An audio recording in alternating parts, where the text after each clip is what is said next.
A few months ago, I heard a story from a teenager, and she asked me, why is it that I can be a leader in every aspect of my life, in school and with my family and in my sports teams and in 4-H, but I can't be a leader, there's not space for me to be a leader in the church? And I said, that's a good question. And so we started what is now known as the Young Justice League in West Ohio, and it serves 2 of our districts.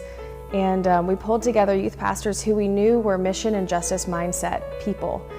They were really focused on understanding not just the needs, but also the systemic issues that underlie. And so we pulled those people together. We pulled a professor from one of our seminaries, and we brainstormed what would it look like to help students see the process between a mission experience into the deeper issue of justice, and then create a space for them to be a leader and make change in their community. Teens tend to get a bad rap because they're risk takers, and we look at this as a horrible thing. We see 16 and under pregnant, and we see car accidents, and we see risk-taking behavior as something that's negative in our teenagers. But we're actually called to risk-taking mission. The big question is, when you get back from a mission experience, have you created new missionaries? Have you inspired someone to claim their love of Jesus so much in their life that they can do nothing else but talk about it and engage with their community? Have you created someone who sees themselves in a clergy position? Have you been making risk-taking missionaries for the transformation of our world?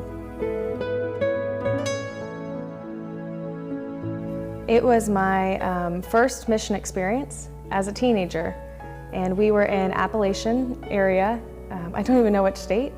But we were out in the middle of nowhere, and we were serving a family, a mother and a father, and their child. His name was Neil. And we were taking tag time one day, time alone with God. It was the middle of the day. We were so tired. Almost the entire mission team was asleep on the ground, praying.